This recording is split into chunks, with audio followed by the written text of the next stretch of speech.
9 FM or by entering the name of your favorite show. You can also listen by logging on to guardiantalkradio.com and clicking on the podcast tab. Guardian Radio, continuing to provide you with fresh news and smart talk anywhere, anytime, all day.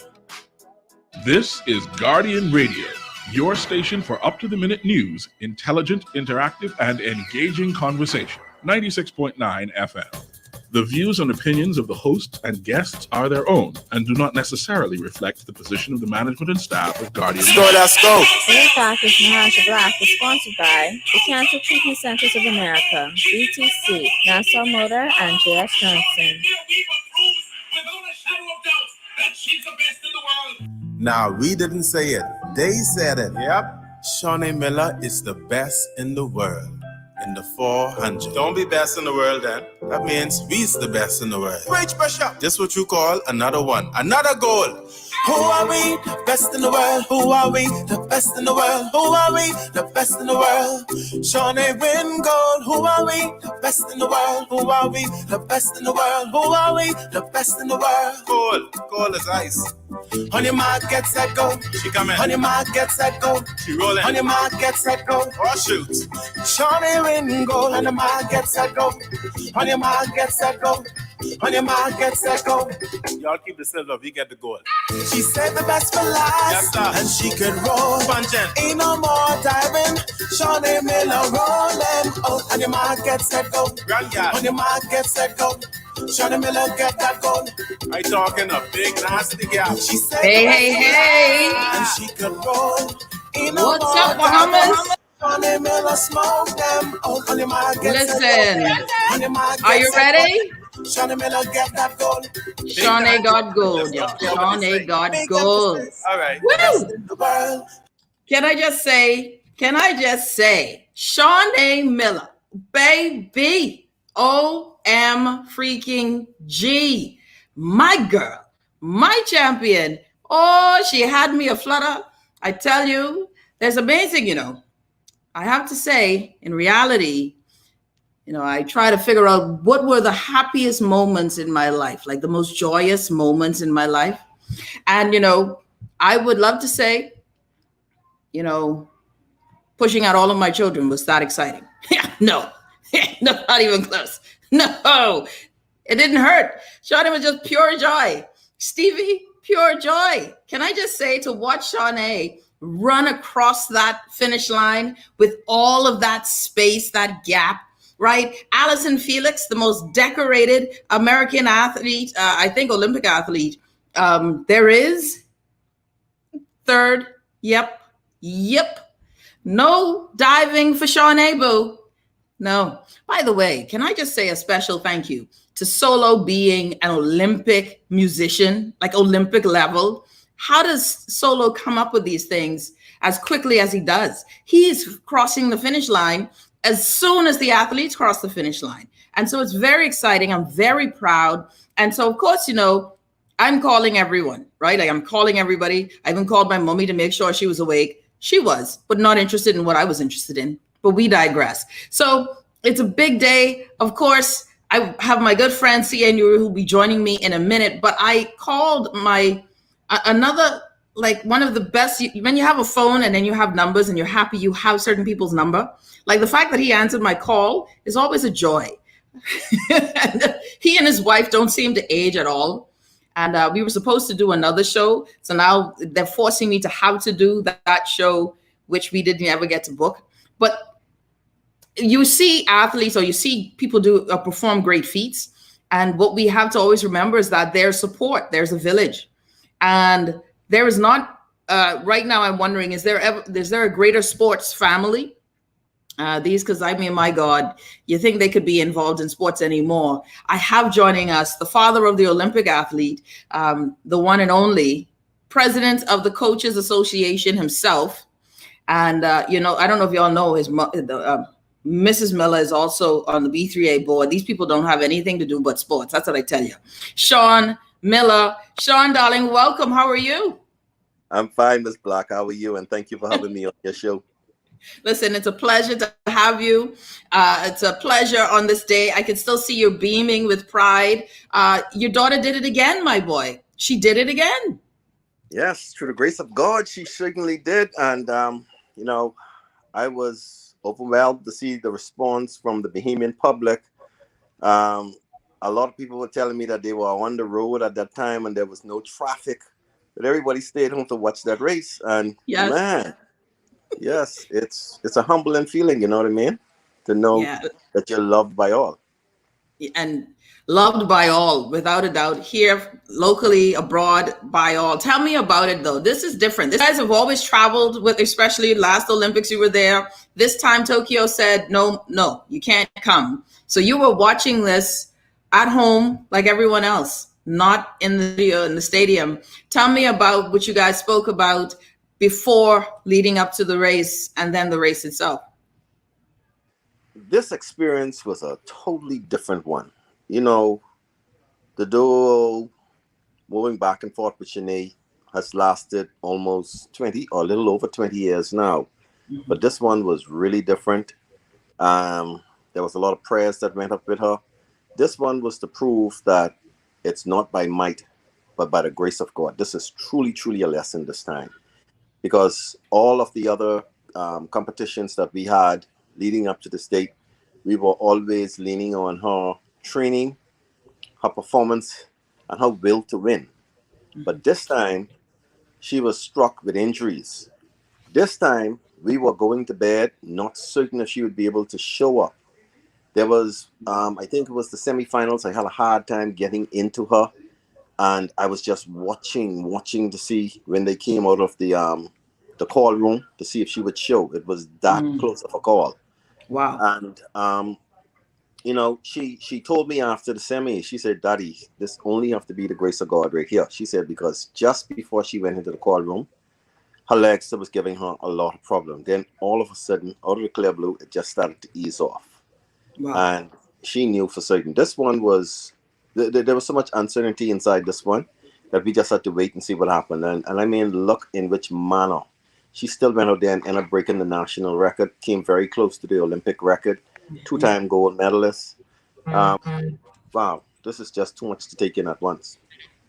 You know, that is something I really would like to dive into. If you're just tuning in, Sean Miller, father of the two-time Olympic champion, Shaunae Miller Weibo, and of course, president of the Bahamas Coaching Association. Sean, let's go into that injury, because of course we know that in the 200 meters, one of the reasons why she pulled up in the final round was because of this injury. What type of injury? Do we know what it is at this point? And I'm sure she's not feeling it as much now as she was then. Yeah. To be honest, this injury showed up months ago. If you remember the Boston street race, when she did that injured.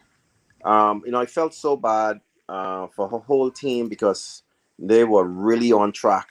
They didn't get the adjustments that they wanted at the Olympics so she can double. And when they decided that, hey, we're going to go for both of them, if they don't give me a rest, then I don't use a rest. So they adjusted their training to accommodate the scheduling. And to come down with an injury when you're in prime shape, because at that time I believe Shaunae was in about 21.5 shape. And for her to come down with the injury, you know, was a misfortune at that time. At least that's how we were feeling. And she went in. She did the Boston street race because of her obligations to Adidas. You know, Adidas loves her, and she wants to show her loyalty back to Adidas. So she went inside there and she just ran over the injury, and everybody was looking at the flash time, but she was so injured at that time. Then she came home here. They sent her here. I did a little bit of work with her. I had her during nationals, and we were just getting through nationals. Of course, I was in close contact with Adidas at all times.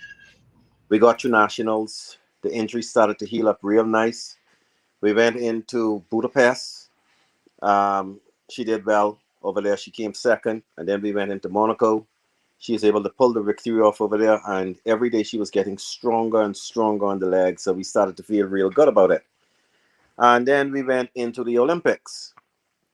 So here we go, heat one, first round. and on the push off, she feels it. So now we are back to square one, trying to figure out what to do. And of course, at that time, we can't dare try to pull out of the 200 because there was so much controversy going over the ladies in the 200 meters, and that's a firestorm that's going to take off in a couple of. I'm telling Yeah. you. Yes, but so she did what she had to do, and when we went into the finals of the 200, a different spot on the leg. It wasn't the glutes this time. It was the hamstring that gave, and that started to yank. And whilst she was stretching that, she kind of tweaked the knee. So he was like, "What?" That's when she started saying, "What is going on? How is this happening?" Um, but I was glad that she's based in God. She serves the great God Jehovah, and she's based in Him. So she leaned on Him. She was crying a lot, and she was praying hard, very, very hard. If you notice, after the semis of the 400, she dropped down and she started praying and crying right away because she was just giving thanks that she was able to get around. At that stage, I felt a whole lot better because she actually got around the track.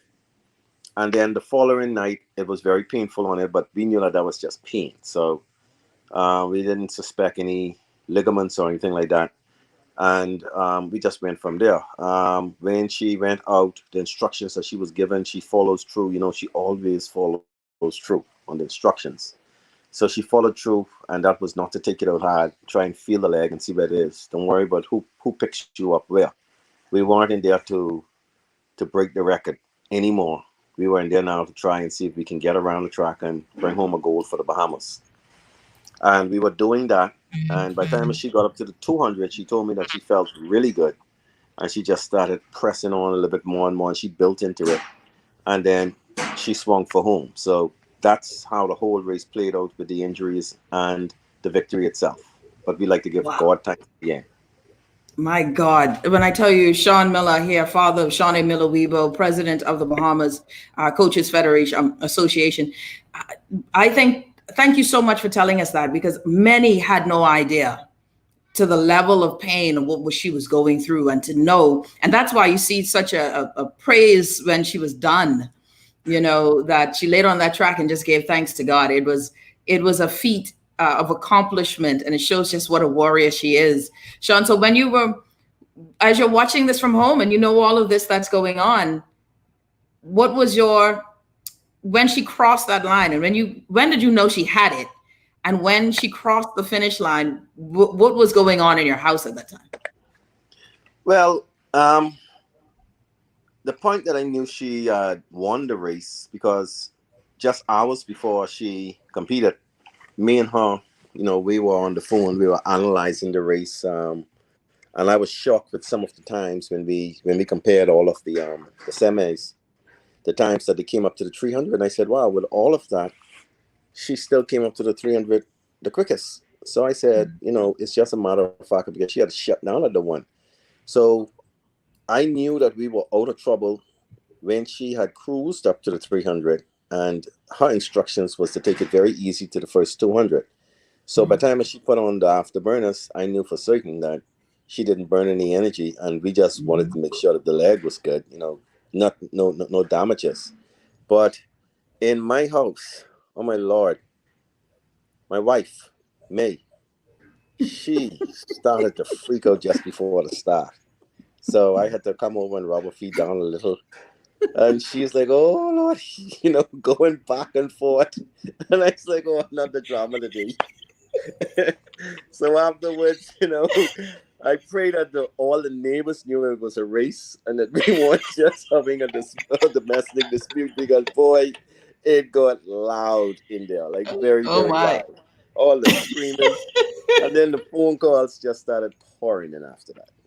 Yeah. When I spoke with May briefly, the joy was she was still effervescent, This is, Sean, you and May have been in the sports community for so long, and you've both been such, forces within the community and advocates for athletes. May with the B3As, yourself being a coach, and your daughter, of course, being an exceptional athlete, and your son also an exceptional athlete as well.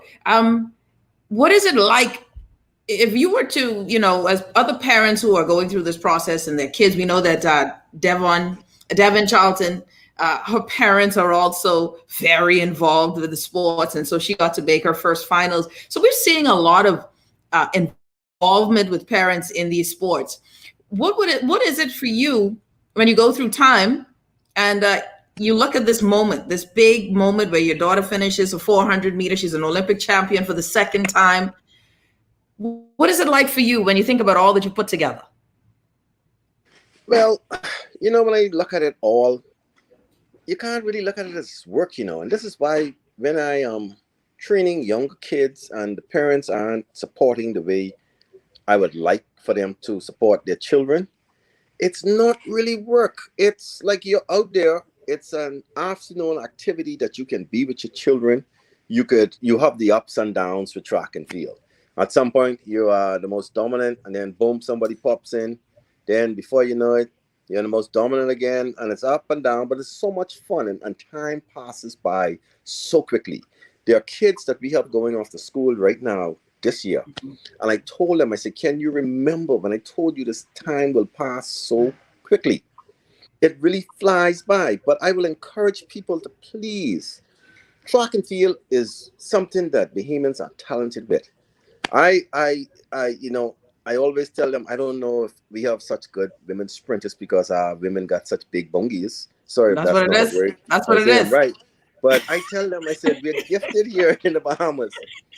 So put the child up there and let him or her prove themselves. Another thing that I'm going to start a campaign with, I mean, I've always been on the same road, but this time I'm not going to be crying and begging for anything for Shaunae. What I'm going to try and see if I can take this moment right now and put this out there to the government to let them know that, hey, listen here, man.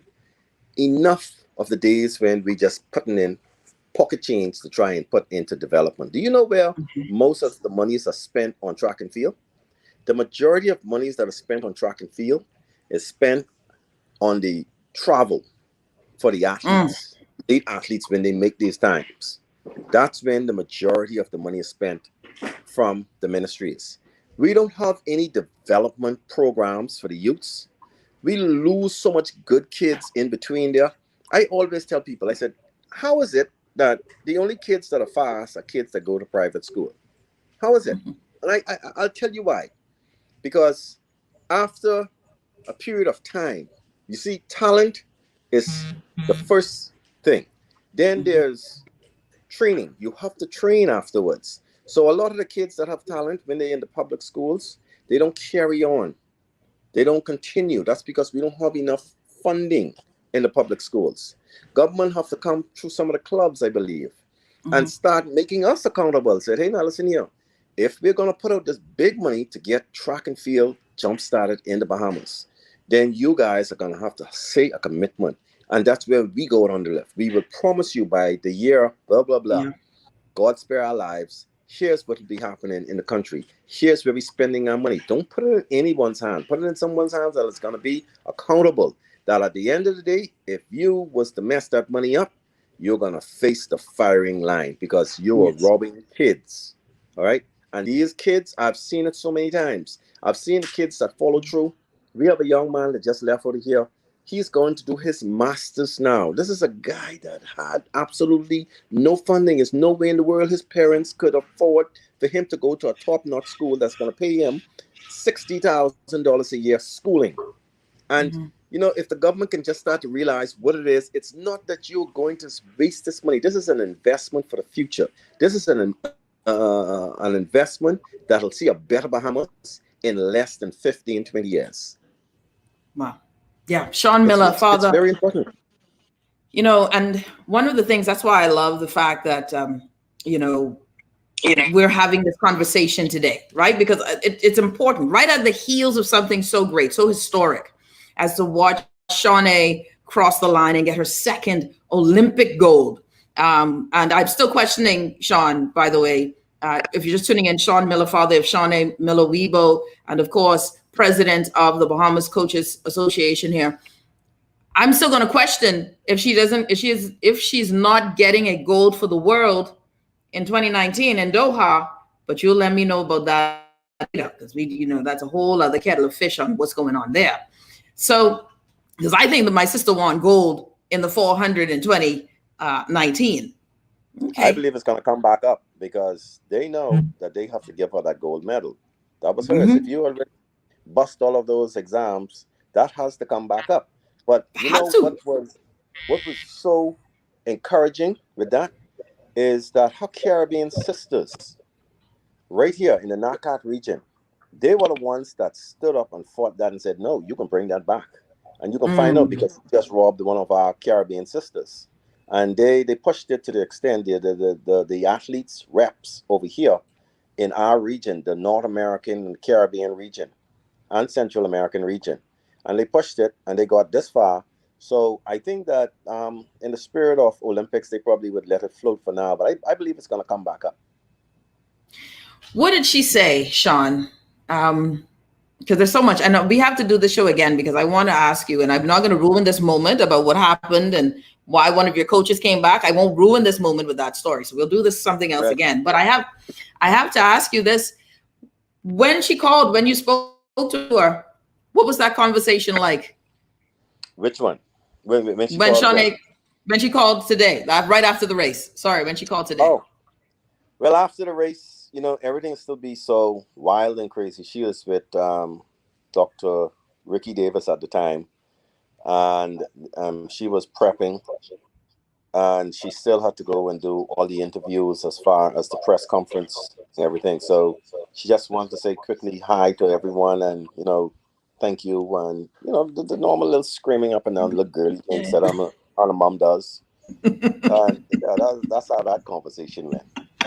So when her and her mom does the screaming, that's funny. You make May sound like she didn't stop screaming yet. Well, you know what? Thank you so much. And one of the things that I think is going to be, hopefully, that we get to see happen more so, Sean, and that you've mentioned, is that we put more funding into it. One of my issues is that we've kind of cut funding and not understanding how much sports is so important. And at a time when morale is low, this was so magical to see Stevie and Shaunae not just take us to the podium, but take us there with gold in a dominant fashion. So it was very, very important to see. And so hopefully we get to spend more money. Final words or thoughts before you go? Well, my final words is the same one again. More funding, please. We need to help our kids. Bottom line. We're going to do this again. And maybe you should get Moore's Island a track, because apparently they got some real special athletes out there. It's more, but that's pre-Dorian. I got to find out what's going on. Moore's Island post-Dorian. I got to find out. He's still there. Big up to Pastor Williams. He still has his program on and going, and he's still a threat. Anytime we hear Moore's Island coming, we start polishing some of our better athletes. Wait for him. Everybody will throw a blow on him. He's got an Olympic champion, boy, Sean. Yes, he got an Olympic champion. That's our pastor. We call him Pastor Williams. We call him Coach Williams, but that's our pastor. Sean Miller, thank you so much. I appreciate you so much, my friend.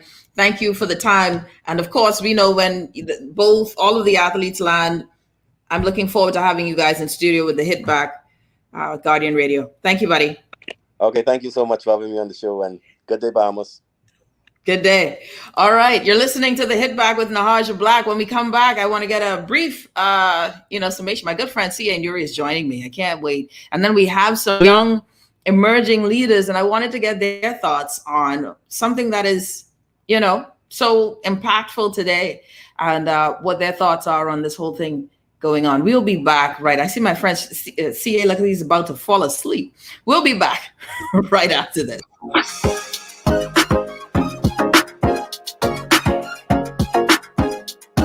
When I got prostate cancer, my family didn't know if I was going to live. At Cancer Treatment Centers of America, within days, I got an appointment. They presented me with treatment options, and we set up a robotic prostatectomy. When my scans came back, there are no signs of cancer. They don't see you as a number, they see you as a part of the family. I'm going on with my life. That's a real gift.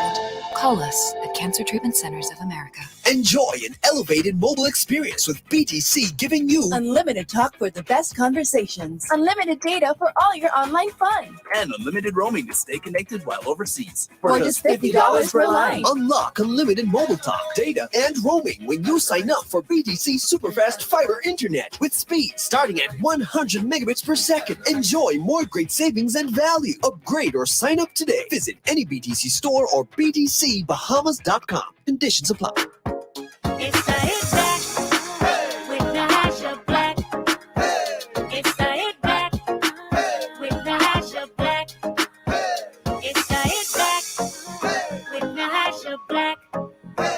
It's the hit back with the hash of black. And we're back. You're listening to the Hit Back with Nahaja Black, Guardian Radio 96.9 FM. I've got my good friend C.A. Nuri joining me. C.A., we won gold, buddy.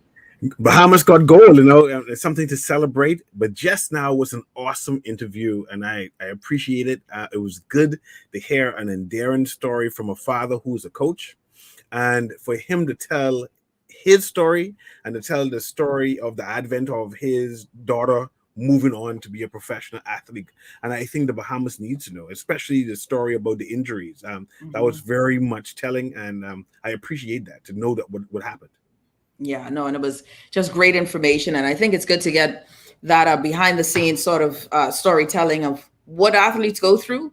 And many of us, well, she pulled up in the 200, right? Or she didn't finish, and it's all of that narrative. But these are humans that are going through, and they are doing their best. And she showed us who she is and used wisdom.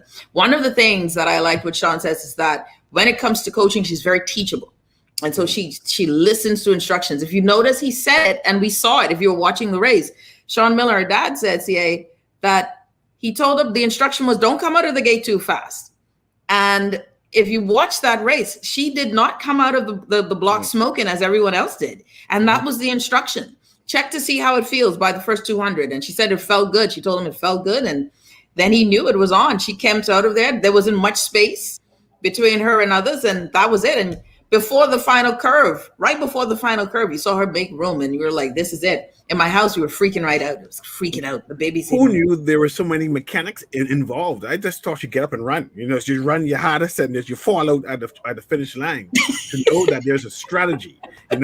There's a 200 meter, a 300 meter, and then you upturn. That's also interesting to know. And we need more interviews like that. And there are a number of parent coaches who are intimately involved in their child's success in terms of track and field. And I'm hoping that in the future, we'll have more interviews like that to know what is the difference between being a parent coach and a regular coach, and how is it that he's able to reel her in and said, okay, you're home now, I'm your coach again, let's start again. So that was interesting to know too.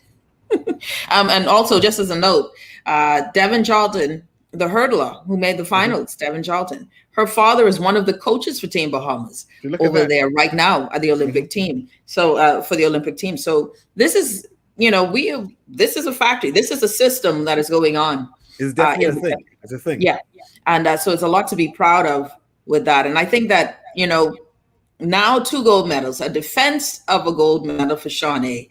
The first, what we think will be many for Stevie Gardner. At least one more. Shaunae is at her prime at 27. You got Stevie Gardner, who is Steven, and we call him Speedy Stevie, so pardon me for keep saying Stevie, who's close in age. I think he's about 26 as well, maybe younger, can't remember. But they're in their prime. And then we also have other athletes that were with Team Bahamas. And I got to speak with Stevie this morning, and I got to speak with Brianne Bethel, and hopefully we can get them on the show as time progresses and the athletics is done, and we can get them on. We got a few callers, but I wanted to bring up this point before we get to those calls, that through all of this, I'm hoping that what motivates us now with all of these wins is knowing that if we can get 2 gold medals, and we're only 300,000+, close to 400,000 people. Per capita, we are the winningest country per capita. in the Olympics, period. There's no other country per capita. And so should we not be putting more funding into it? Not just because it is, I could ask, let me not even go there because I got callers, but there's a lot that I think we can walk away from this, motivated to do more for our youth, sports, and our culture, that this should motivate us to do. But we got a call on the line. Caller, you're on the hit back. C.A. Nuri, my co-host right now. Welcome. Yes. Good evening. How you doing? Good evening. Good evening. You're on the air. Okay. Oh, thank you. Thank you. I want to congratulate. I didn't even know my cousin Shaunae. When I say cousin, that's Bahamian vernacular. My name, everyone in your family now. But, it's Amos Miller. But just saying, I didn't even know my namesake, Shaunae Miller, her parents was athletes on the level in the BAAAs.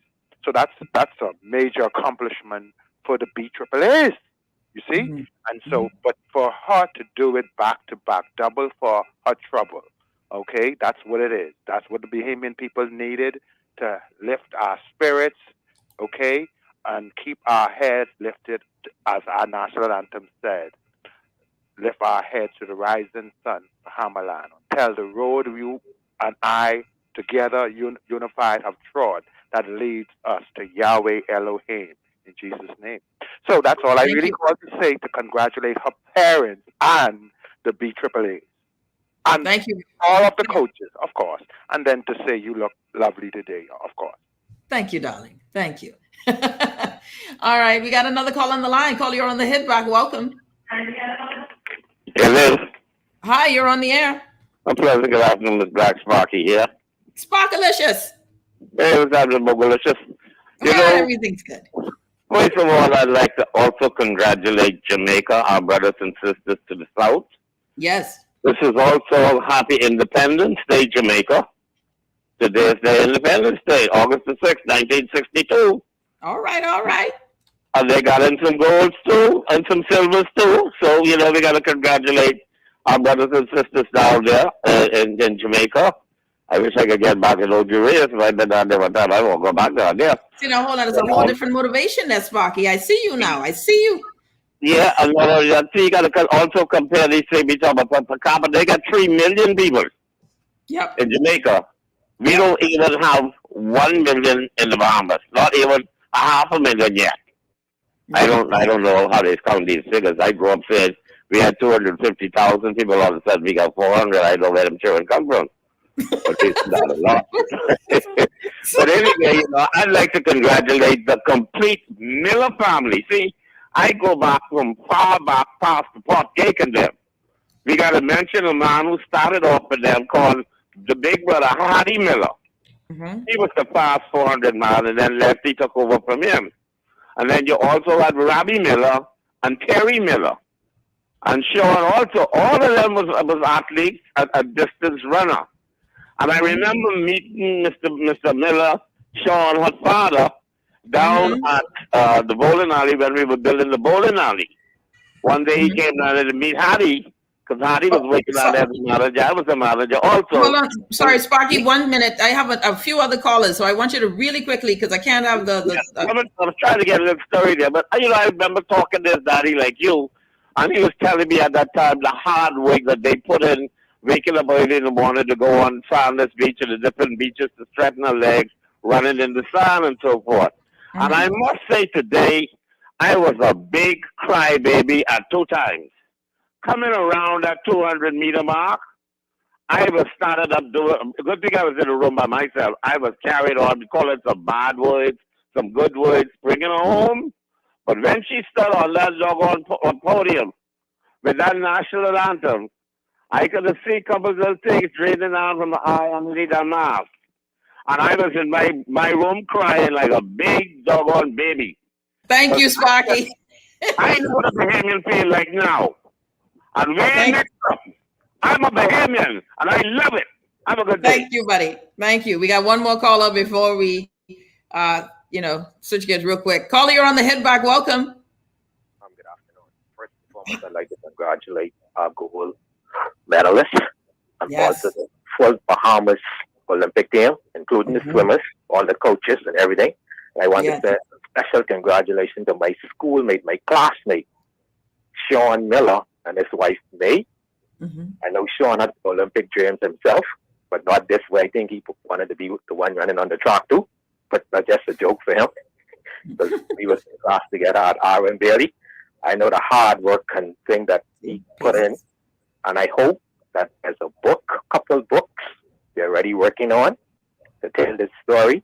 This is a great national story and international story that needs to be told from the Miller family and all the Olympians who made it to the top level to qualify for the Olympics from the Bahamas. Yes. So all of them should be writing books so that they can inspire the next generation. Yes. Thank you so much. I appreciate that.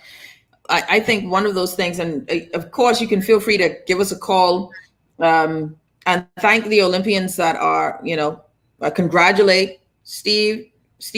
We got 2 more callers online. We can congratulate Stevie, congratulate Shaunae. We also have Brianne, all of the young women who ran the 4x4, and we still have the 4x1 to go. So looking forward to that as well. What other stuff do we have? But we digress. Swimmers and everything. We got another call on the line. Caller, you're on the head back. Welcome. Oh, Naja. Hi, how you doing? Wonderful, man. Wonderful. Excellent. And I'm just going to congratulate that great team that we have in Tokyo. And also to give God the glory for it. Because of them Ashley. We have come a long way. This is what hard work does. And this is how we're paid off. And also to give the government heads up that no matter what child, where the child is from, Morse Island, Cat Island, Ragged Island, it is important that they get their rightful deserve and cough it up. Find it in the treasury. Just find every other thing. Find that in the treasury. I'm with you, my boy. Find that money in the treasury. We got one last caller. Okay. Thank you so much, my friend. Caller, thank you. Welcome. You're on the head back. Hello, caller. You're on the air. All right. We lost the caller. CA, okay. So this is where, I get excited. To me, this is an opportunity now. I'm all excited, right? I'm all excited. And I can't wait for my next segment as well, because we have a bunch of young people, young, vibrant Bahamians who are going to be joining us right after this segment, really on the heels of something so big for the country, what it means to them, the investment in youth, etc. So I'm looking forward to that. But now this is me. If I am sitting down and I have an agenda for youth, sports, or culture, if I have that agenda, I would think this is the perfect time to lobby for it because of something that has happened that was so magnanimous. What do you think? I only could smile because I remember that we going through COVID, right? And that we borrowing so much money just to keep people afloat. And now you're saying spending money. But I understand your point. Now it's a time to lobby and to stress the point and the importance of such. And you normally see such happens after such sporting events and national important events like that. So I expect to see some lobbying going on. As you know, each government, each administrations tend to invest heavily in youth sports and education in general. And even though that this administration did a small cutback because whatever they had to do. But I don't want to negate the fact that each government tend to be committed to such, and we need to find some innovative ways on how we can finance such projects, right? It has to be a partnership between government and the private sector. We have billionaires in Life Key and Albany who I'm sure are willing to invest in the Bahamas. They are eager, and I'm sure they watch the Olympics all the same to know that next door to them is someone who won gold. And to help them invest in the Bahamians to say, well, you can be a part of this, I'm sure that they're eager to participate. I'm just saying that I think that we need to find some innovative ideas on how we can finance these projects in general. I love that idea too. And I mean, even bringing it up, we have sports academies here on island. We have Max Fit for baseball. And so that's one, right? And then we have, of course, Albany School here. That is another sports academy. Perhaps one of the great ways is to help finance with the scholarships. Let's get some of these kids in there. Before summer camps were closed, there was, what's the name of that? Lacrosse. How many Bahamians play lacrosse? We don't play lacrosse, but lacrosse has great scholarships, and we're athletic, right? Run around with a stick and a net and learn how to play it, and you might get a scholarship, right? One of the great angles of getting a scholarship now is tennis, like not now, but it's been tennis, has been golf. But there's a lot of sports that we don't get into because there is a cost. There's a higher cost. And what I believe that sports does, it impacts youth. So you're connecting with youth as well. It creates discipline. It gives that morale and that building of team or that building of purpose. For many, it might just be that thing that gets them the university education, but it gives them an opportunity that they may not have had before. And idle hands, you know what they're saying, idle hands is the devil's workshop. Get more people, young people involved in extracurricular activities.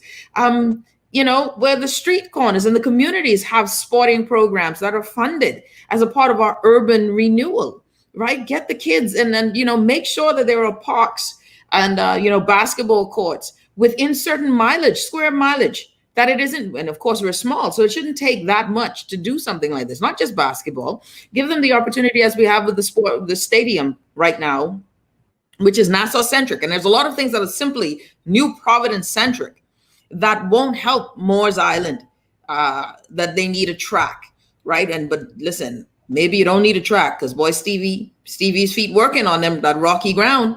If Stevie had a track, he might have had a callus or something, might never have won. We need to make sure maybe running on rock and giving you Usain Bolt speed.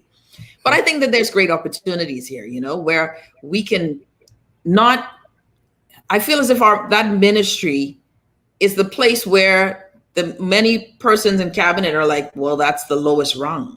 For me, I think that is the highest honor, right there with education.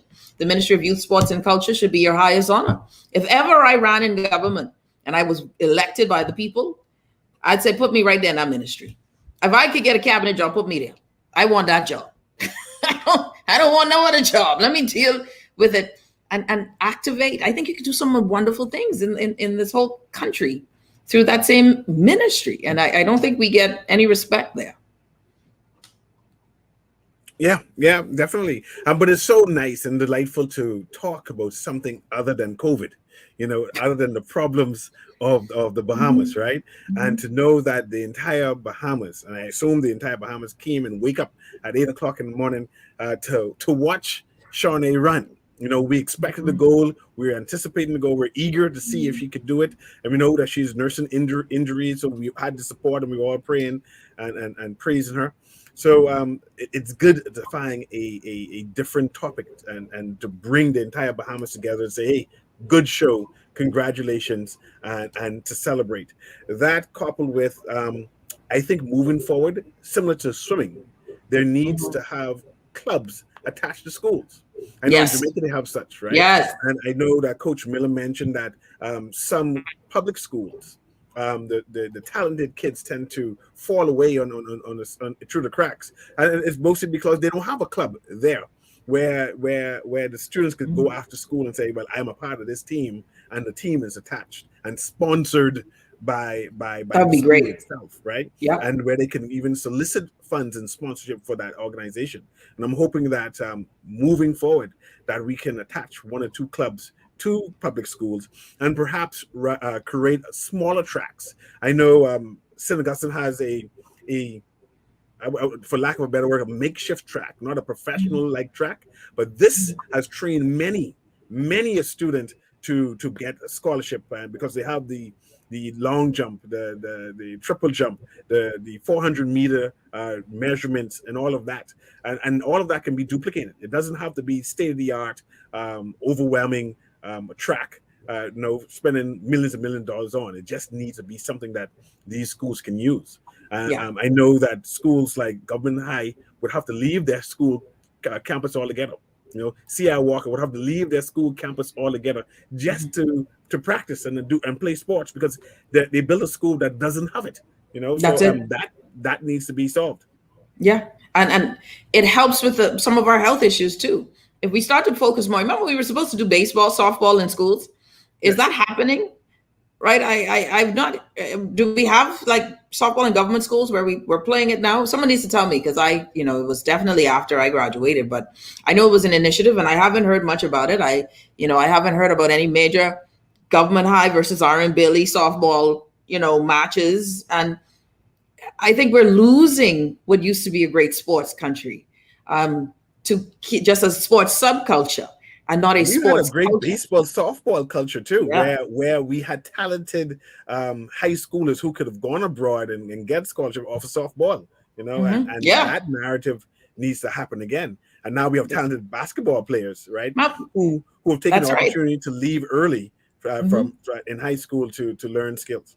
And from Grand Bahama. Can I just And from say, Grand Bahama. a lot of our basketball players can be traced back to Grand Bahama and how they train their basketball players. And so special thanks to all of the coaches, all of the parents, everyone who believes in sports, who practice without any sort of extra funding, who do this out of the love for it, the love for young people, and are doing this and protecting children and not predators too. I mean, consider this, in all of the years, not many stories of predators and those who are, hopefully we dealt with them, but we digress. Some text here before we go, CA.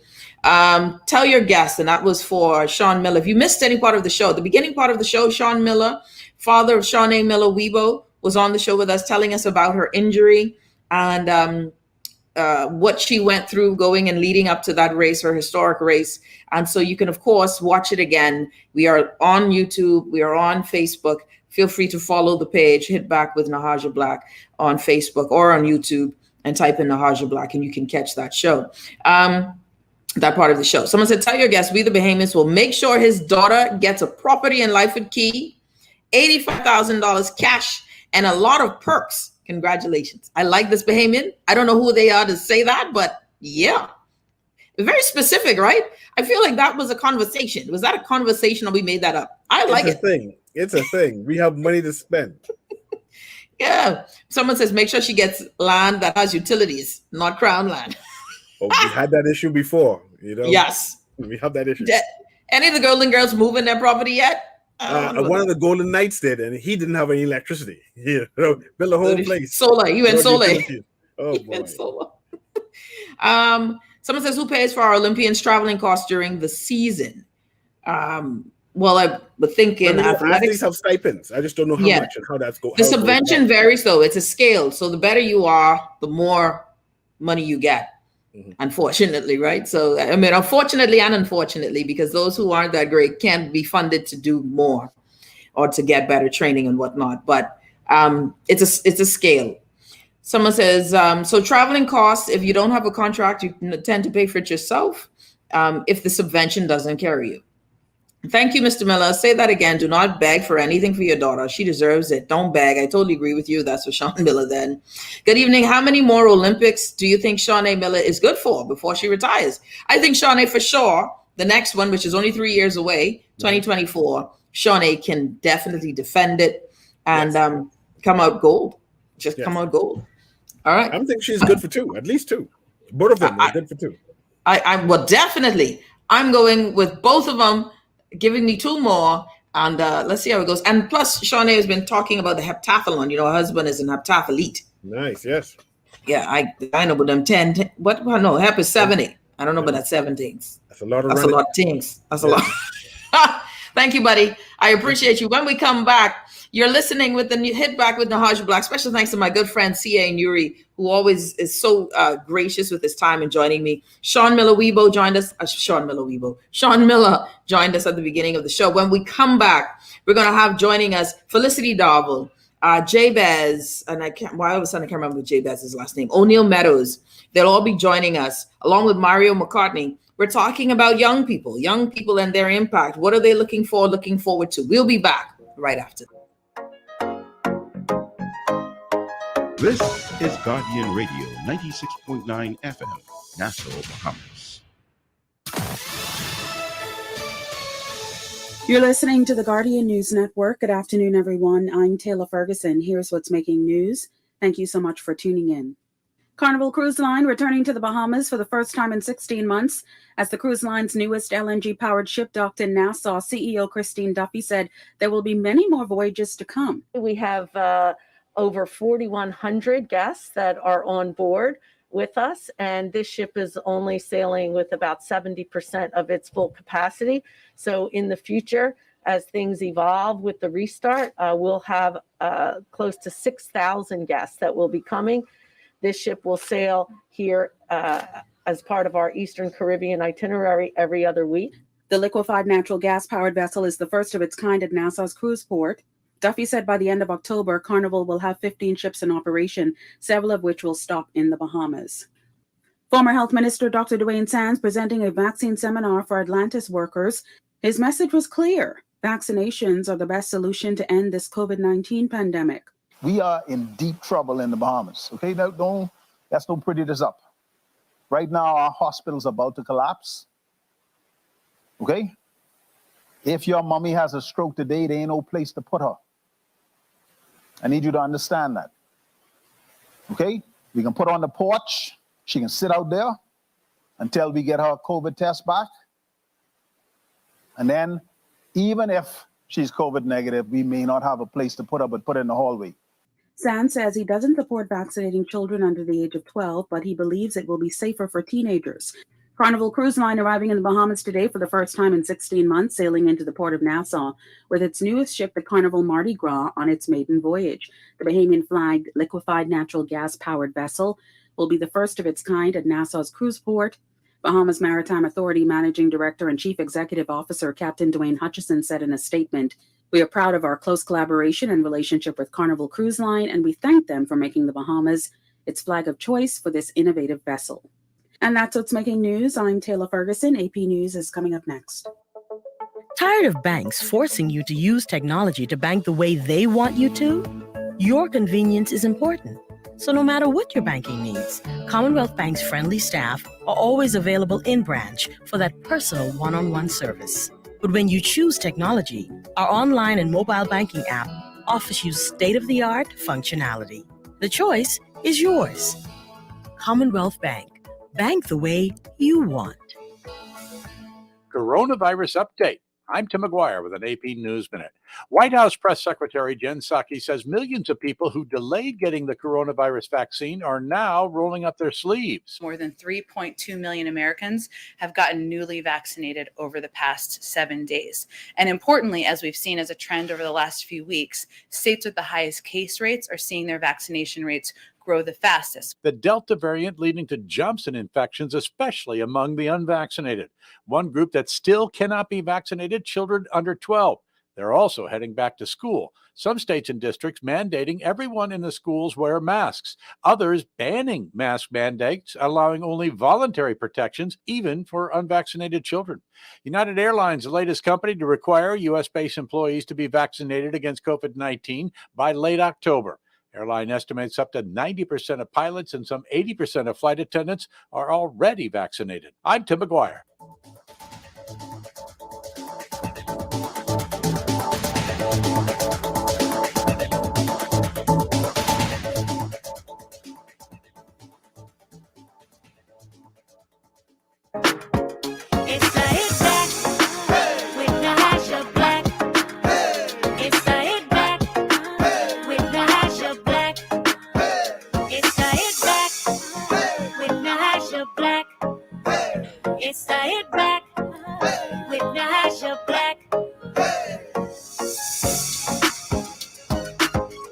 And we're back. You're listening to the Hidden Back with Nahaja Black, Guardian Radio 96.9 FM.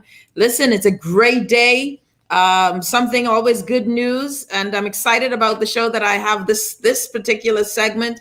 I've been wanting to do this segment and have this conversation for a while. And it just so happened that it fell into my lap. But today, of course, with the news of the athletes winning, trying to get as much of that coverage with Shaunae winning. And then, of course, the day before, Stevie winning, really want to get as much of that coverage, has reduced the time, but we definitely going to maximize it. I have joining me, and this is all a part of a group that are called Emerging Leaders. And this is with and I'm very proud to say, a part of the Bahamas Natural Resources Foundation's model. And so I'm very proud as one of the founders to have my good friend, Mario McCartney. Of course, you know that he is brilliant legal mind, joining us on the show with us today, just to give us an idea of this wonderful concept of emerging leaders. So Mario, before I introduce my young emerging leaders, brilliant young Bahamians who already been making an impact, tell us a bit about this program. Good afternoon, Nahaja, and hello, Bahamas. You know, I listen to your show all the time. I never imagined that I'll be here today, but I am truly honored and most appreciated. Yes, today you're going to meet a few of the participants of the Emerging Leaders Development Program today. This is a program obviously dedicated to the foundation's objectives, which is to preserve the natural resources of the Bahamas, to educate the public and what the country has, as well as to encourage entrepreneurship and positive commercial activities here in the Bahamas, eco-friendly as well. So today you're going to meet Jabez, Felicity, and O'Neill Meadows today. And you know what's exciting, as I bring them on, I see O'Neill is looking very sharp. Look at O'Neill. He looks very sharp right now. O'Neill Meadows joining us online. Felicity, I think Felicity is there. I can't see her. And then Jabez is getting himself sorted out. I am here. How you doing, Felicity? It's good to have you on. Blessings and love, Nahaja. Thank you. O'Neill, darling, you're looking all dapper. It's good to have you on, my friend. How are you? I'm good. Thank you for the compliment. I'm good. Just pretty excited. I've never really done something like this before, so it's like first for me. So I'm pretty excited to see how it goes. Oh, you're doing well so far. I tell you now, you're already acing it. And then I've got my good friend Jabez Paul joining us, and I see he might have a little freeze, a little glitch in the matrix. So we'll see how it goes with Jabez joining us as well. Well, okay. I want to welcome you all. Thank you so much for the time and for joining us on the show, because this conversation is about our youth, right, Mario? And about their place. And are we considering our young people? Let me give you a little bit of background. And actually, I should probably let everybody else give their background a bit. But I'll start with you, Felicity. Give folks a brief introduction of who you are as a young Bahamian, and what do you do? Well, I consider myself young, but I'm not actually in set with O'Neill and Jabez. But nobody knew that. I was just telling that. I knew that, but why are you giving out your story? Well, what happened is, the Bahamas Natural Resources Foundation reached out to college students, among others, for the Emerging Leaders Program. And so because I'm a student at the Bahamas Agriculture and Marine Science Institute, I was given the opportunity to join the program. And even though already established as a leader, I still took the opportunity because we are always learning. That's the whole purpose of life, is lifelong learning. And it has really been a rewarding and edifying experience. But other than being a student at BAMSI, I'm a professional media specialist with more than 25 years background in my field. And O'Neill, I know Jabez is having some technical issues. And Jabez, when you get on, just wave so I can see you. O'Neill, tell me a bit about yourself. Well, I am a first year law student, law and criminal justice student at the University of the Bahamas. I need you to come up a little bit more. Your audio is a little low, so just come up closer to your microphone. Can you hear me now? Yeah, that's better. Okay, yeah. Like I was saying, I just started UB this year, January. So I just started. I'm studying law and criminal justice. Currently, I'm working for my uncle, who is present in the live. I'm an intern for right now. That's excellent. Yeah. Stuff.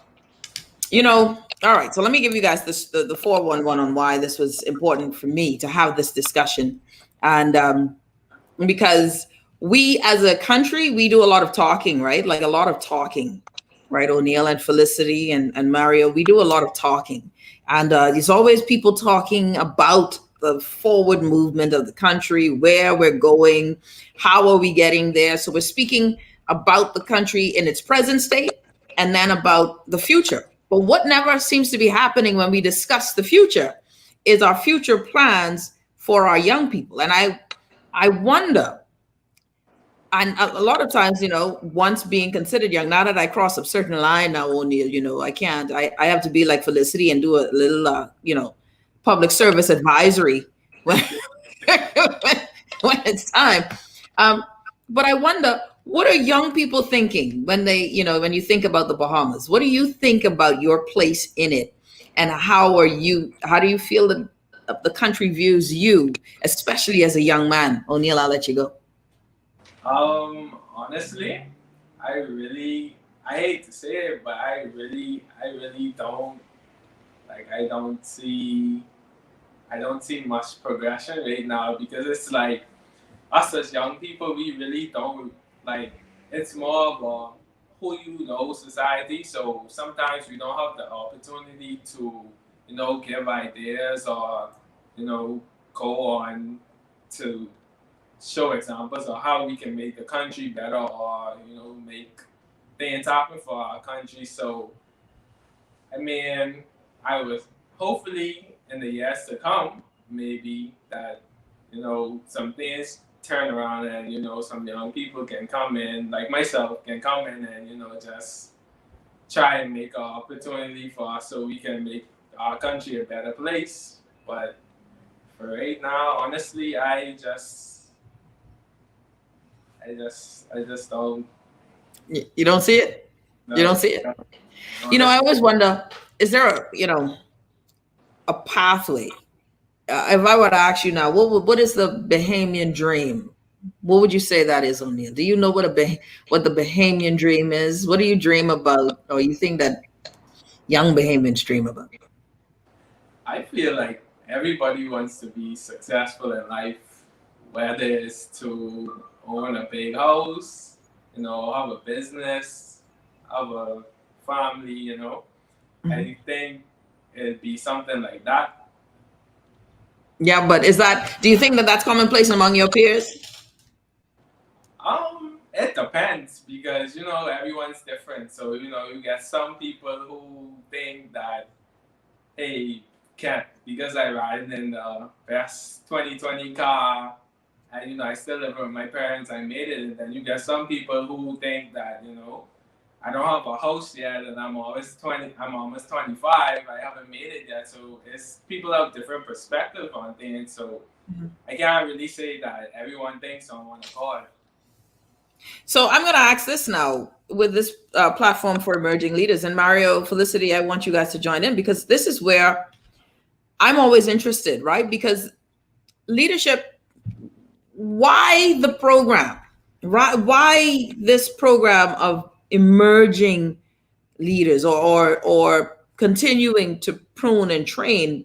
Is everybody trying to be a politician? Is everybody trying to be a pastor? Like, what is this program? And why are so many young people actually involved? Like, what are they saying? What is going on? Felicity, and I'll start with you.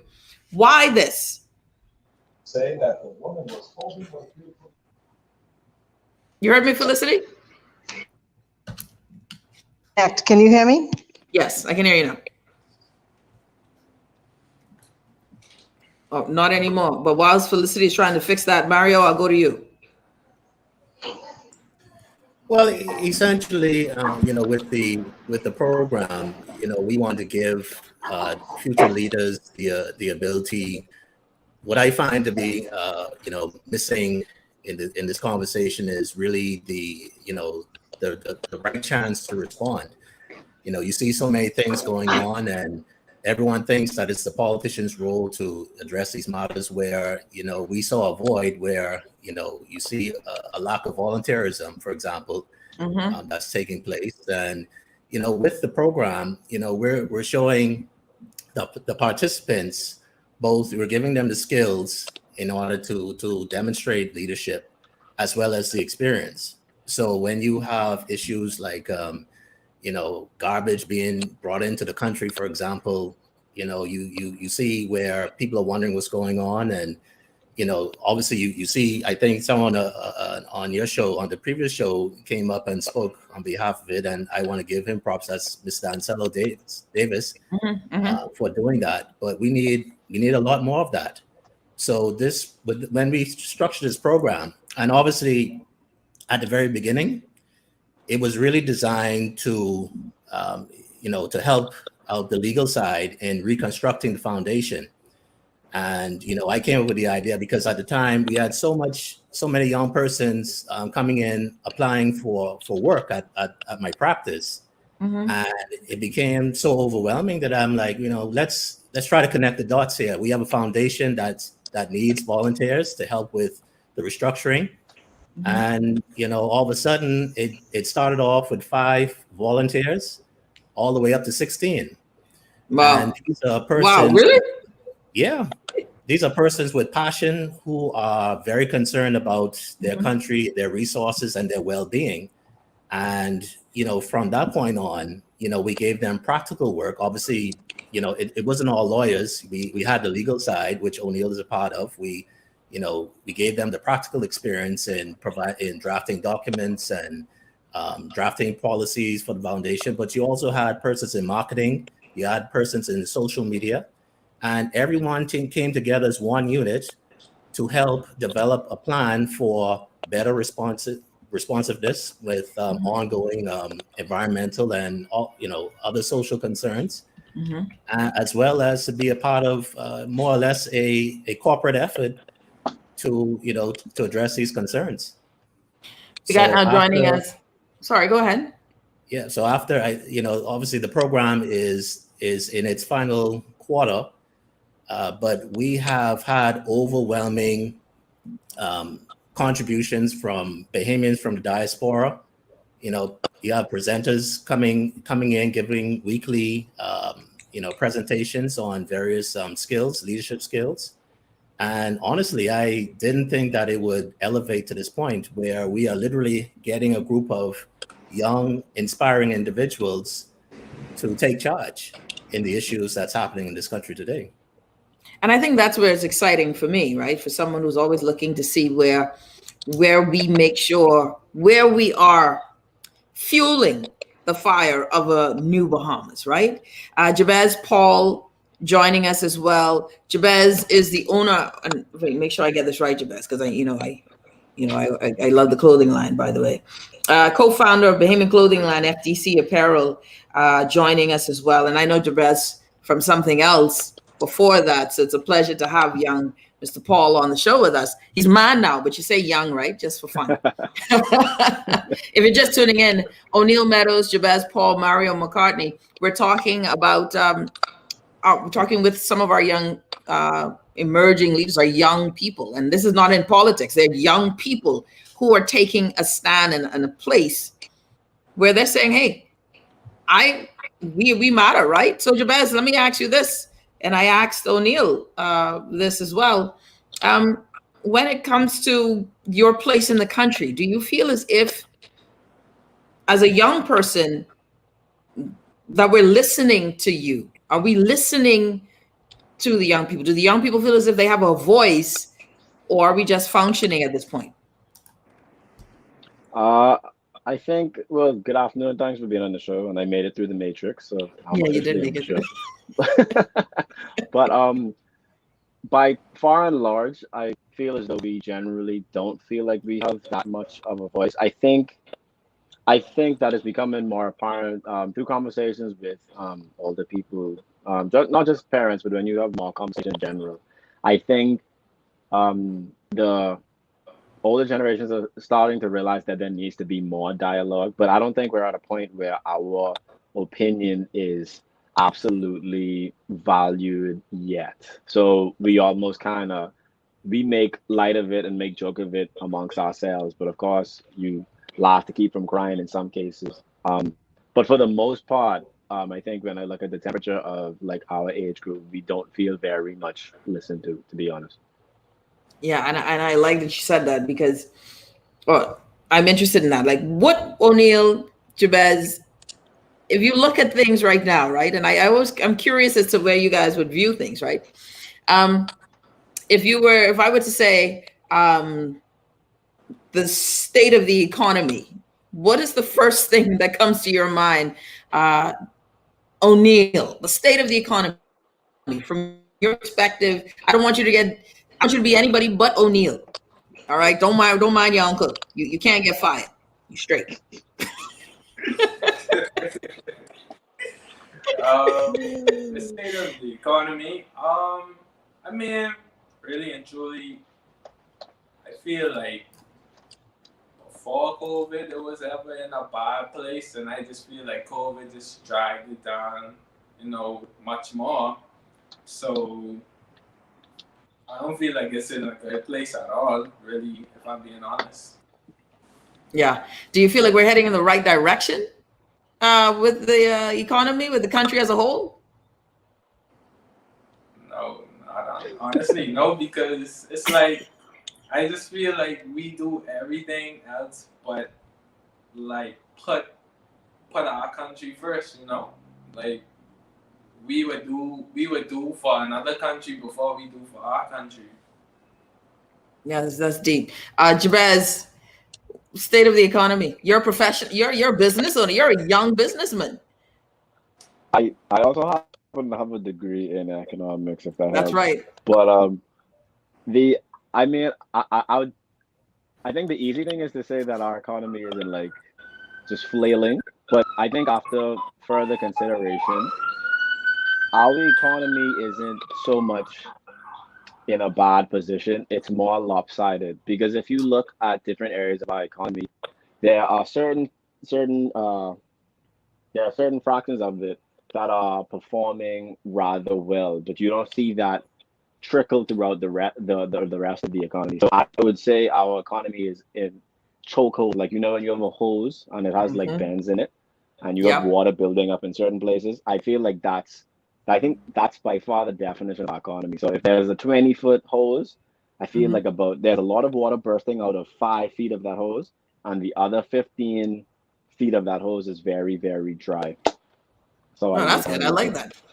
I like that analogy. I could see that, and you're right. It's like we're flailing a bit. We're not balanced. Right. The call for diversification as young people. What is this? I mean, it's a call. Is it the same call? Do you believe that you are without any, privilege? Right. Let's take out the who we know privilege. Mm-hmm. Do you believe, gentlemen? Because we lost Felicity. I gather she went into the matrix. Everybody be mindful of the pills that you take, please. But do you believe that there is without the privilege, is that the playing field is leveled? Do you feel as if success is yours across the board, no matter what you do, how you do it? Both of you shaking your head. Not at all. Not in the slightest. I feel even to the point of graduating with a degree. I think a degree has, in some sense, became the new kind of what's the thing? The new kind of high school diploma is, as in everybody kind of has it, and not to put it down, but it doesn't. You come in there with a bachelor's degree, and they're not like, oh, let's hire you right away.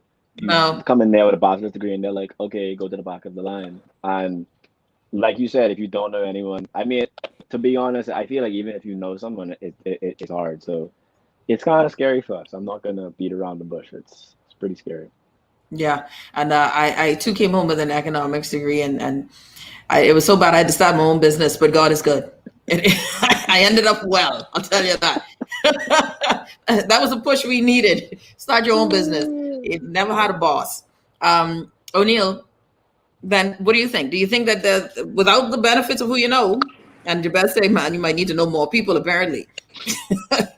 Do you feel as if the success level is balanced, it's standard for everyone across the board?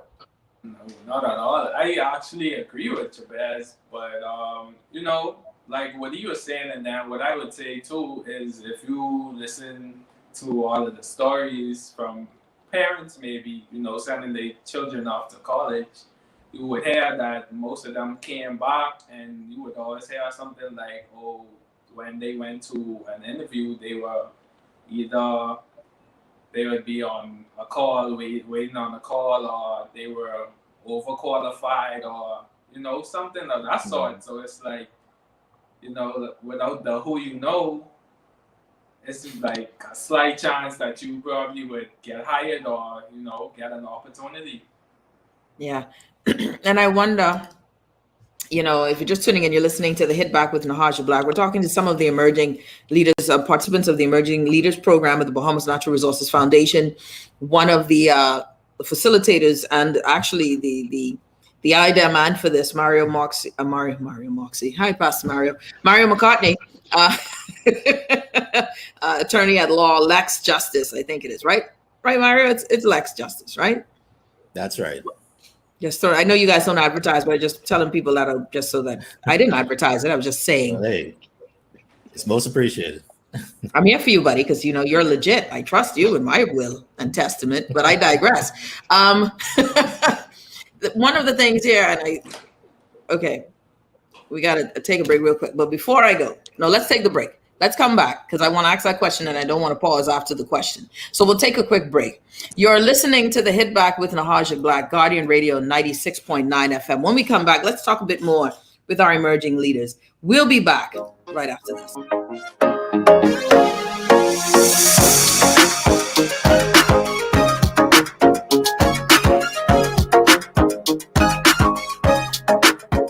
Tired of banks forcing you to use technology to bank the way they want you to? Your convenience is important. So no matter what your banking needs, Commonwealth Bank's friendly staff are always available in branch for that personal one-on-one service. But when you choose technology, our online and mobile banking app offers you state-of-the-art functionality. The choice is yours. Commonwealth Bank. Bank the way you want. No matter how careful you are, sometimes accidents happen. When it comes to your auto insurance coverage, we know what you need. At J.S. Johnson Insurance Agents and Brokers, we provide superior customer service through a quick and efficient claims department that you can trust to get you quickly and safely back on the road again. J.S. Johnson Insurance Agents and Brokers, giving you peace of mind. When I had got prostate cancer, my family didn't know if I was going to live. At Cancer Treatment Centers of America, within days, I got an appointment. They presented me with treatment options, and we set up a robotic prostatectomy. When my scans came back, there are no signs of cancer. They don't see you as a number, they see you as a part of the family. I'm going on with my life. That's a real gift. Call us at Cancer Treatment Centers of America. This is Guardian Radio, your station for up-to-the-minute news, intelligent, interactive, and engaging conversation. 96.9 FM. You have to be strong in today's world. Keep your focus and know what you believe in, how to achieve all your dreams. Keep moving forward. Never accept less than who you are. Live your best life. Be strong and free. It's the Hit Back with Nahaja Black. It's the Hit Back with Nahaja Black. It's the Hit Back with Nahaja Black. It's the Hit Back with Nahaja Black. And we're back. You're listening to the Hit Back with Nahaja Black, Mario McCartney, O'Neill, Meadows, and Jabez Paul joining us. We're talking with some of our young people here. Mario being the senior man of the group, but he's a facilitator. So, we don't count him for all of the gray in his beard, but so don't worry about that. I have a question for you guys. The question I have is, right now, right? One of the stats that I thought was interesting, and really, which is why I think it helped to fuel this conversation for me, was that we have a demographic. One of the largest demographics right now is in our younger group, right? That 18 to 35 or 30, 40, something like that. But this group is least likely to vote in any election. They found that to be the case, right? But this group, based on reports, is the group largest percentage who believe that we're not going in the right direction. That's your demographic. That's your body of people. But we're not going in the right direction, and we're not interested in voting, right? And I think I know why, right? Because but I'm curious as to O'Neill and Jabez as young men in this country. Why do you think that is? And O'Neill, I'll start with you. I don't know why, but for some reason, like at the beginning, you were kind of like in and out, so I didn't really hear you until the end. But what's the question about why us as young people don't vote? Well, why is it that, yeah, and this not in just in don't vote, but not interested in partaking of this process? That are, is there a reason why, or do you believe that? Why do you think that is? That whole concept that many aren't wanting to vote.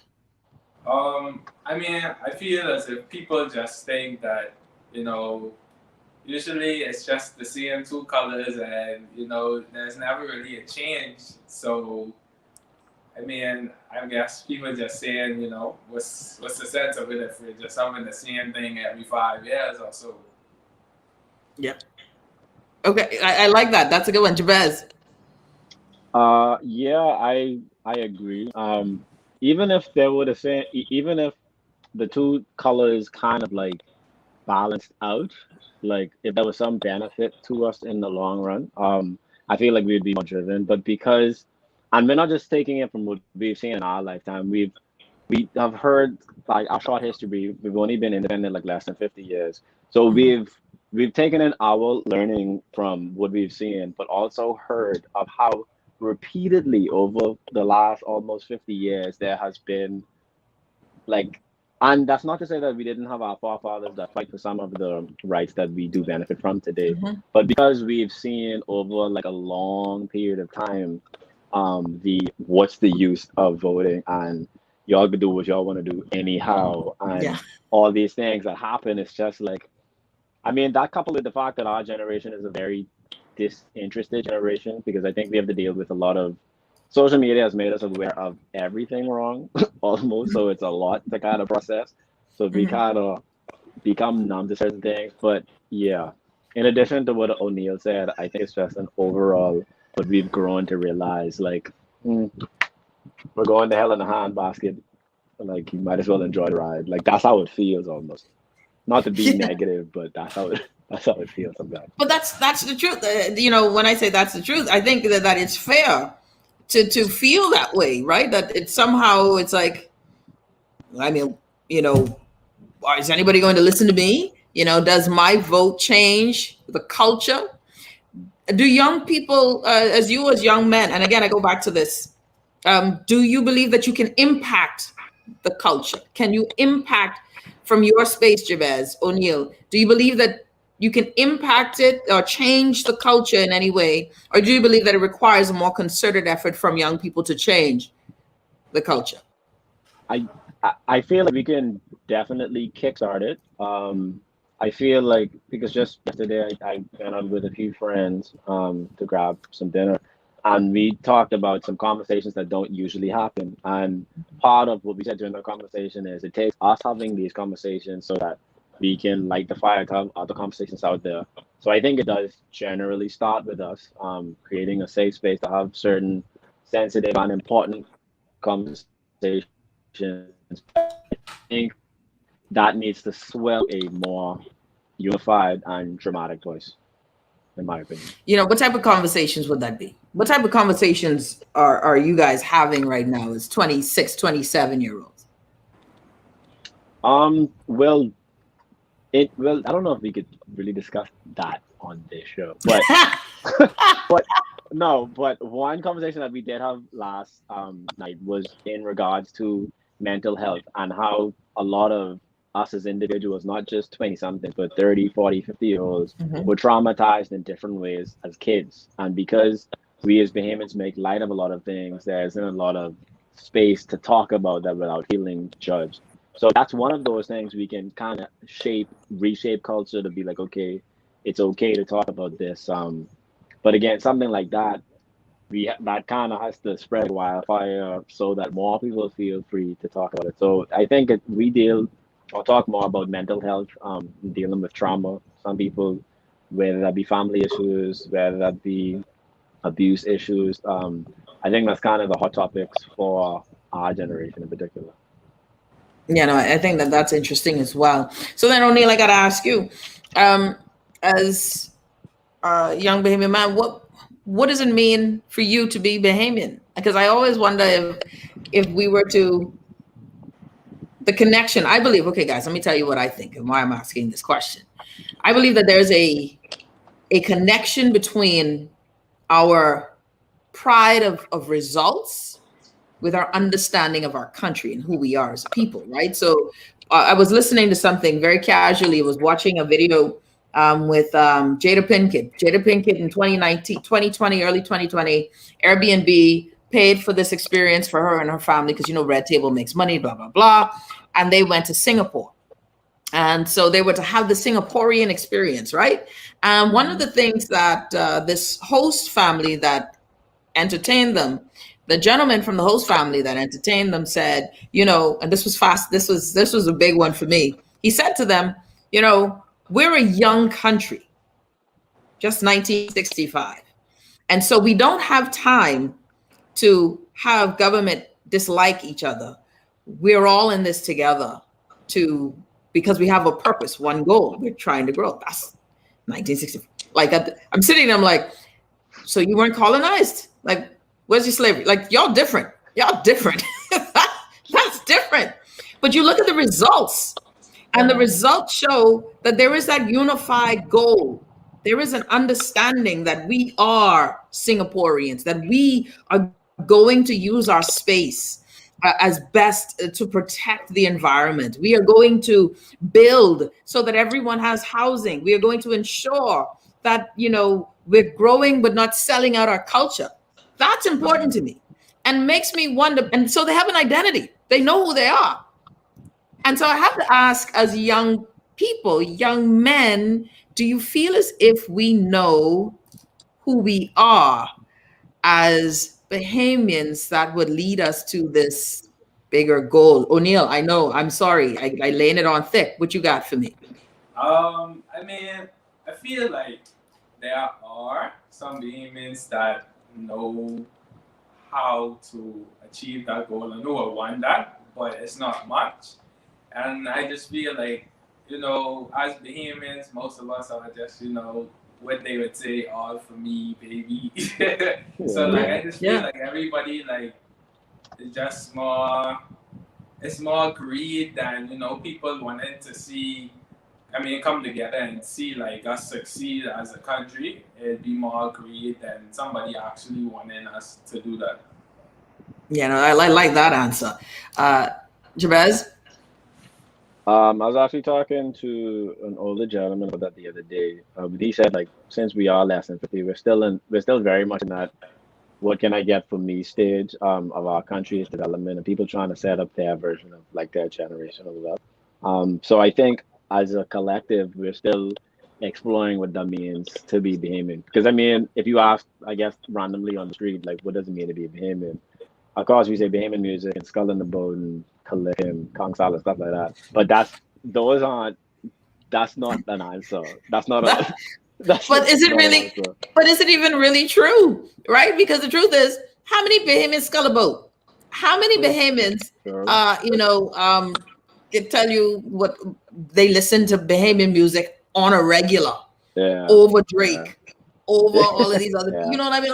How many, right? And now how I know I'm old now, guys, is because y'all got artists who's why is there an exclamation mark in that name? Is that supposed to be the I? That's where I'm at now. I'm so embarrassed, but it's true, right? So even then, I think we say what's in the book.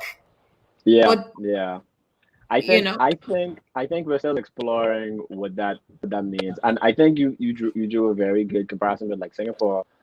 With us, I feel like we're still in our Animal Farm stage. You remember when Animal Farm, where the farmers left, but then the pigs turned into the new farmers. I feel like we're not colonized anymore, but we still have that colonial okay, this is me, I rule over this, I need X, Y, and Z. So I think we're still in our Animal Farm stage. But I think honestly, we're we're getting heightened to the fact that, okay, now we have to kick the pigs out and like make a new structure. And I think the BNRF is kind of helping to restructure that a little bit, if you ask me.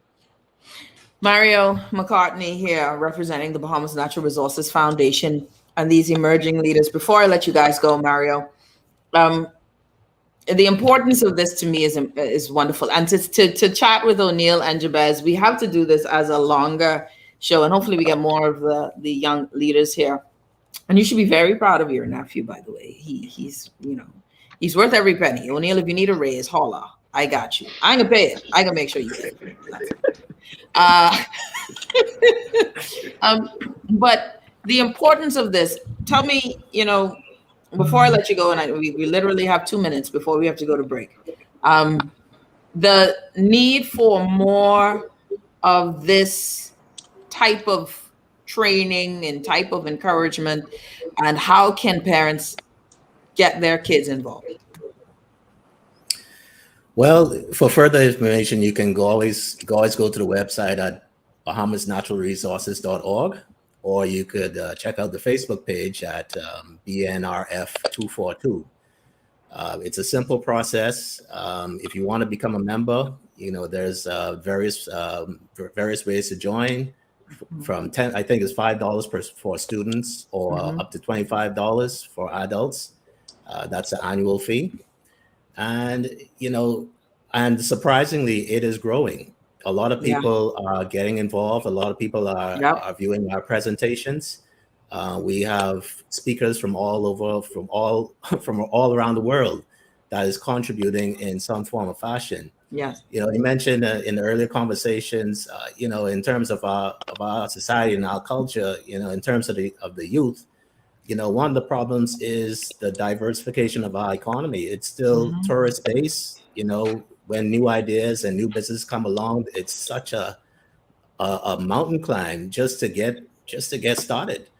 We help countless small businesses get their business license and get their fee, get their operations up and running, and it is a challenge even for practicing attorneys.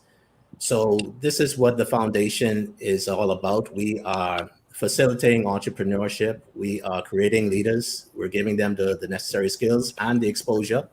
As my nephew, as you see here with my nephew, I don't think he ever thought that he'd be on live radio. That's right. But it shows that this program is real.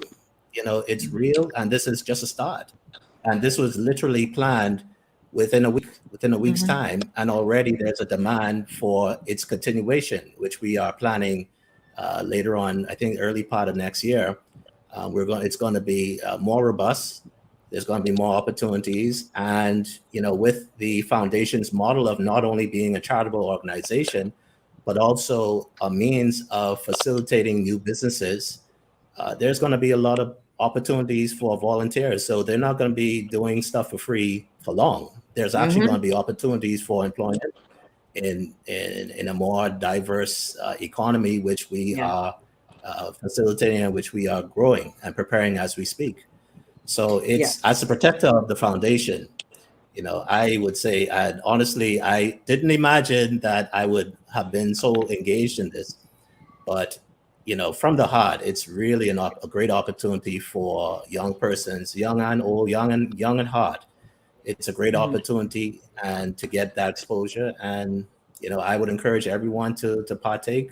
If you are hesitant, check out the Facebook page, and eventually, and we go from there. Remember.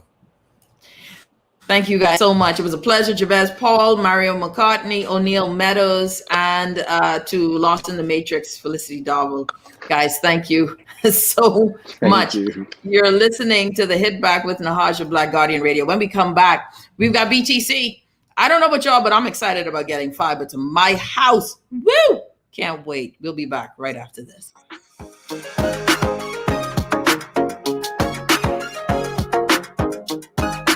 Enjoy an elevated mobile experience with BTC, giving you unlimited talk for the best conversations, unlimited data for all your online fun, and unlimited roaming to stay connected while overseas. For just $50 per line. Unlock unlimited mobile talk, data, and roaming when you sign up for BTC Superfast Fiber Internet with speed starting at 100 megabits per second. Enjoy more great savings and value. Upgrade or sign up today. Visit any BTC store or btcbahamas.com. Conditions apply. Looking for a roomy SUV that's affordable? Take a look at the new Chevrolet Traverse. It seats up to 8 and is ranked best in class for cargo space. Its spacious interior design offers the latest features to keep you and your family entertained. What's more, you'll get up to a 5-year, 100,000-kilometer factory warranty along with Chevrolet's superior engineering and safety record. So, test drive the new Chevrolet Traverse today at Nassau Motor Company on Shirley Street, where standards are higher. It's the hit back with the hash of black. It's the hit back with the hash of black. It's the hit back with the hash of black. And we're back. You're listening to the Hit Back with Nahaja Black. We got joining us BTC's very own Rayma Roll. Rayma, welcome to the show. Hi, Nahaja. Thank you. It's such a pleasure to have you on, darling. It's a pleasure to have you on the show with us. And of course, I'm excited. You know that I'm very excited because I'm looking forward. Fiber is coming to my house, my love. Yes. Can't wait. Yes. That's So tell us a definitely bit. something. That's definitely something to be excited about. Unfortunately, I don't have fiber just yet in my area, and so every time you guys get fiber, I'm a bit disappointed. But you know, outside of fiber, there's so many other alternatives for our customers to get super fast internet. And so even though I'm without fiber, I'm still covered with high-speed internet. But definitely want to shed some light on our fiber footprint and what we're Excellent. offering our customers. And so we're offering up to 600 megabytes of speed in our fiber areas. And I'm talking about that. Wow. I mean, that is unmeasurable speed, right? Wow. Yes. 600 megabytes per what? Is this per second? What are we talking? 6 megs down? Yep. 600 megs. Yep. Oh, wow. That's crazy. a lot of speed. That's That's lot crazy. of speed. And the lowest speed that we offer in our fiber area is 100, while the other And that's guys still are actually offering the highest speed at 100, right? So That's right. that's value. That's value. That's And crazy. the thing is, our 100 megs is less than $50. So you definitely can't beat that. Exactly. You definitely cannot beat that. But definitely want to talk a little about what we're offering in terms of family plans. I know that a lot of times when we talk about family plans, our customers, they consider, abroad, the US, but it's here, it's home, and you can now bundle your postpaid lines, whether it's 2 lines or 4 lines, with your broadband services at home, right? And so I'm talking about one bill, one provider, and convenience. Yes. And so those customers, you don't have to be in a fiber area to sign up for our family plans. Once you have any of our broadband packages, you can take advantage of our family plans. Once you have 2, or once you want to sign up for 2 or 4 postpaid lines, and like I said, have broadband at home, you're an ideal candidate for our family plans. And so for those customers wanting to find out more information, definitely encouraging them to stop into any of our flagship locations at the BTC Mall at Marathon or BTC Southwest Plaza. And for those customers not wanting to go in, of course, they can utilize our virtual store at 424-SHOP or 577-SHOP. Wow. This is, I want to say that one of these things, Rima, is that for me, I like the value of it. What I do at home, of course, now with COVID, working remotely and having the opportunity to do this remotely. And I think from everyone, especially with COVID, has shown the importance of having stable internet, right? Having quality internet, no dropping. One of the challenges is that, learning that a lot of our high-speed internet is node-based, right? So that everything goes through nodes. And now you're talking about directly, not sharing, coming straight into your house. Straight to your home. That to me is you singing a spiritual hymn, spiritual psalm, my sister. And like you said, now is the perfect time for us to have expanded our fiber footprint with everybody working and schooling from home. Definitely using up all of those megs, right? So we don't need any lagging, especially for gamers. Say Yeah. well, it doesn't matter. I have a Nintendo Switch. It ain't like I got much. My children do. I didn't say me. My Ain't children. nothing wrong with that. Ain't nothing wrong with that. We actually love gamers here at BTC because you guys are the ones that would definitely see the value in having high speed internet, super fast internet. And so you guys are some of the customers that we would say, hey, you need to check this out. Yeah, no, gamers will be all up in that business. Of What about course. persons who are heavy streamers? Of course, like you said, with the family package, this is a streaming life, right? So some folks got a lot of different streaming packages, Netflix on TV, and HBO Max or whatever. We have a lot of that going on in terms of viewing. This internet package that do you guys have? How robust is it to carry that sort of load when you got like 5 or 6 devices in a house? Definitely you would want to look at, like you said, the amount of devices that one has in the home, and then of course we would then determine or help the customer to discover exactly what their needs are in terms of speed, right? But definitely with 600 megs, I mean, you could do all kind of things. That's a lot of speed. That's a lot of speed. But we have from 100 up to 600, right? And so we have products and plans that fits the budget of all of our customers' needs. And for those customers that are not wanting to take advantage of our family plans because they're more of a prepaid customer, I just wanted to pin in there that our SIM cards have been reduced from $15 to $7. So a customer can walk into any of our brick and mortar locations, the mall at Marathon, Southwest Plaza, any of our neighborhood locations, and say, hey, listen, I want a SIM card, a prepaid SIM card, and it's only $7. It's loaded with value, loaded with data, BTC to BTC minutes. So it comes with a 7-day plan already. Wow. Yep. Say that. Really? What's going on at BTC? Like you. You didn't hear? We elevated. Everything is elevated. My God, Rayma. And the Olympic team, the Olympic team, they making it known that everybody that's aligned with BTC is just golden. So we doing big things at BTC right now. I like it. Rayma Rowe from BTC. Let me ask you then, Rayma. One of the biggest concerns, and I've had the CEO on and everyone I've spoken to, the issue of customer service. People are wary. Do we get fiber? But will we get, if issues are there, will it get resolved? Of course, definitely. And so I can definitely tell you that has been one of the first objectives of Mr. Foster, our new CEO. He definitely wanted to look into correcting and improving our customer service, right? Customer service is very important to BTC. We want our customers to always return to us. And so we've definitely decreased the wait time for faults. Still some work to do in some areas. There's always room for progress and for work, but I can definitely tell you we have improved. And we've definitely taken a look at the customer concerns and the queries and the issues. And like I said, we've elevated at BTC. So definitely there's no need for our customers to be worried about that, especially for our fiber customers. A lot of the times we can troubleshoot right from the office. So there's actually no need in most cases for the technician to actually go out to them when there's an issue.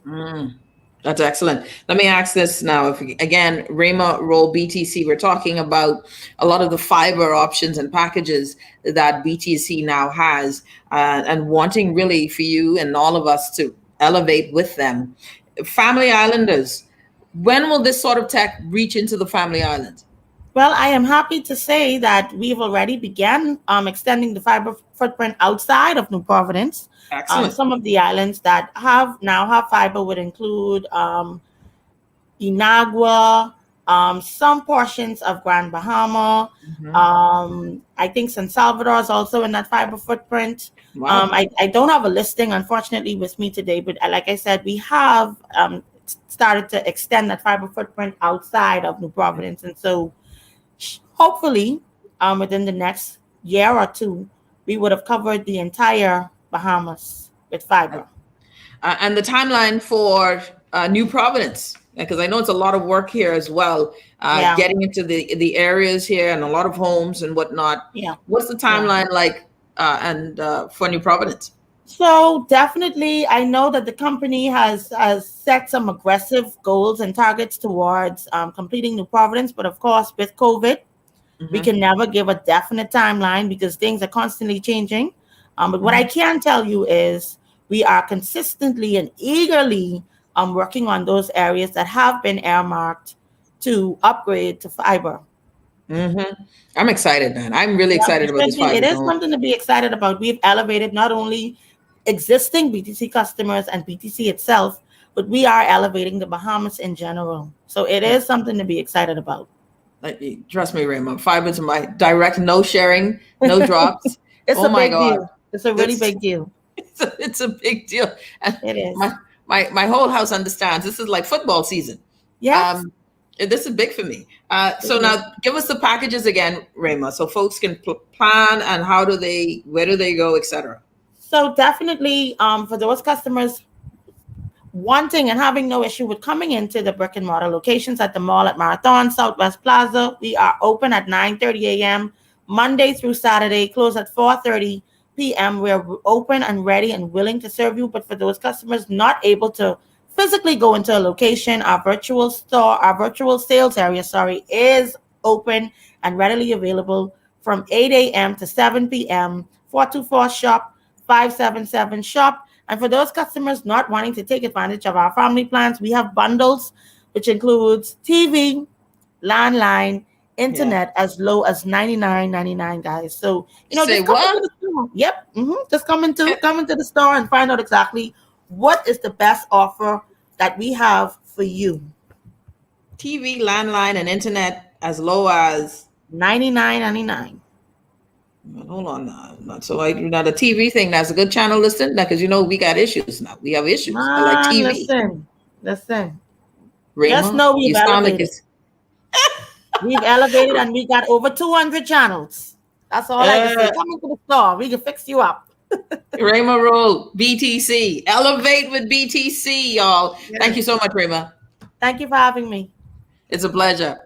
All right. Well, you heard the word. Listen, I am excited. I won't lie to y'all. This isn't even a gimmick or a push.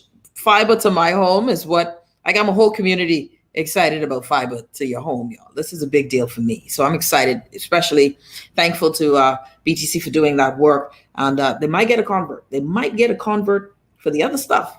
But BTC fiber to the home, hot diggity dog. All right, everybody. I hope you had a great day. You're having a good day. I hope that this win by Shaunae Miller-Weibo this morning, watching that race where she didn't dive, where we saw with authority, this is how you do it, Allison Felix. Boo, ain't no shade here. America, stand watch. You didn't make it to the 400 final on the podium. We ain't gloating. But just say, no, actually, America did. What am I talking about? Allison Felix right there. Slow down, Haji. Getting ahead of myself. So, this is one of those moments. Then you look at Stevie with a dominant performance. Stevie Gardner with a dominant performance in his meet. And it's the same with Shaunae. Having her dad on earlier and really sharing that backstory. All of these things are important. And so enjoy your weekend. Be uplifted by the good news. You're listening to the Hit Back with Nahaju Black, Guardian Radio. Have a great weekend, everybody. See you next week. We're out.